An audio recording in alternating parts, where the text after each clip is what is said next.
Hi guys, आज मैं आपको बताने वाली हूँ ह्यूमन रिप्रोडक्शन के बारे में। ह्यूमन रिप्रोडक्शन होती है कि जब दो पार्टनर्स इन्वॉल्व होते हैं एंड प्रोड्यूस करते हैं न्यू इंडिविजुअल को। लाइक दो पेरेंट्स इन्वॉल्व करके एक न्यू जीन इंडिविजुअल को प्रोड्यूस करते हैं और उसके जो जीन्स होते हैं मदर और फादर के, वो उस चाइल्ड में आ जाते हैं। Offspring are produced by the fusion of gametes, sex cell from each parents. Structures कौन सी हैं? वेस्टिकल्स है, प्रोस्टेट होता है, सेमिनल वेसिकल होता है, फ्लोपियन ट्यूब्स होती है, पेनिस होती है, वेजाइना होता है एंड ये सब जो सेक्स ऑर्गन्स होते हैं जो रिप्रोडक्शन के लिए इम्पोर्टेंट माने जाते हैं। Mitogenesis क्या होता है? It involves the formation of haploid sex cell or germlets called sperm and ova from diploid primary germ cell called gonads. Example test in males and ovaries in females. अब इसमें आपको haploid sex क्या होता है, haploid cell क्या होता है उसके बारे में बताती हूँ। होता है जो कि कंटेन करते हैं one set of chromosomes, not a useful two set of, जो वन सेट ऑफ क्रोमोसोम को कंटेन करते हैं उसे हम हैप्लॉइड बोलते हैं। Types spermatogenesis and oogenesis. Spermatogenesis में ये आता है कि इसमें फॉर्मेशन होती है हैप्लॉइड स्पर्म्स की from the diploid spermatogonia of testes of male organisms. और ऑर्गेनेसिस में होता है फॉर्मेशन होती है of haploid ova from diploid oogonia of the ovaries of male organism. Example egg cell और ओवम जैसे बोलते हैं। एमिनेशन किसे बोलते हैं, जिसमें इजैकुलेशन बोलते हैं, उसके बारे में। It involves the release of seminal fluid of male in the vagina of female at the end of the copulatory act. जब मेल का इजैकुलेशन होता है, वो जो स्पर्म होता है वो फीमेल के वेजाइना में जाता है, उससे जो स्पर्म होता है उससे जाके यूट्रस के अंदर आ जाके उसमें एग बनते हैं एंड फर्टिलाइज होता है, तब जाके एग बन के मैच्योर एग बन के फीटस डिवेलप होता है, उसमें हेल्प करता है।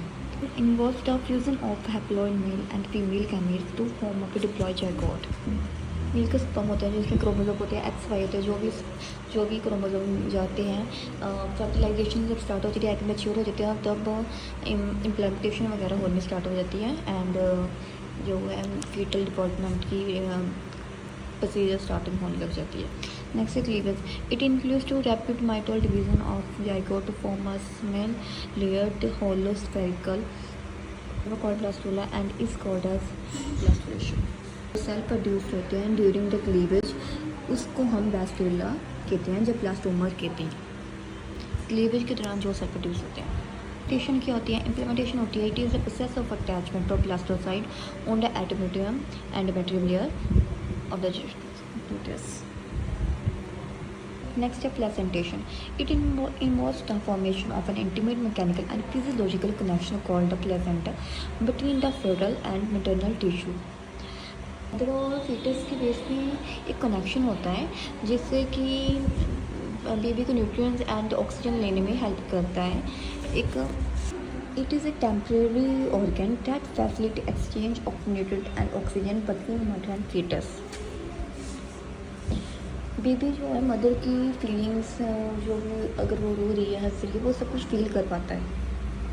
कुछ भी खा रही है, टाइटल उसके जो न्यूट्रिएंट्स हैं वो प्लेसेंटा के थ्रू बेबी को मिल पाते हैं, फीटस को मिल पाते हैं, ऑक्सीजन भी उसके थ्रू ले पाता है।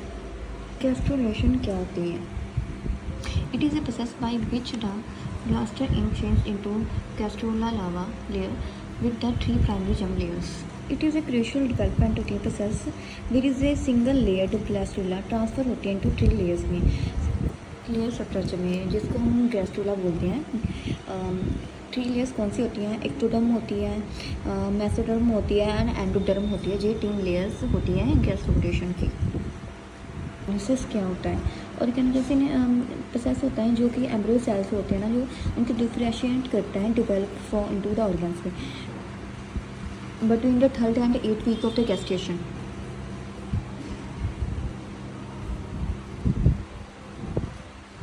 जो थ्री लेयर्स होती है, एक्टोडर्म, मेसोडर्म, एंडोडर्म, इनको एस्टेब्लिश करता है ड्यूरिंग का गैस्ट्रुलेशन में पे हेल्प करता है।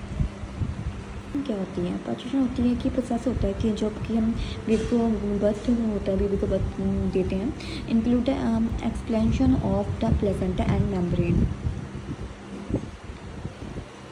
मेम्ब्रेन प्लेसेंटा मेम्ब्रेन को हम बाहर निकालते हैं और बेबी डिलीवर होता है, हल किया जाता है, उस चीज़ को पार्टीशन के इन्वॉल्व होता है। कम्प्लेक्स फिजियोलॉजिकल इवेंट्स होते हैं, इंक्लूडिंग यूटेराइन कॉन्ट्रैक्शन होती है, सर्वाइकल डायलेशंस होती हैं, फिर जो मेम्ब्रेन कभी कभी रप्चर भी हो जाती है।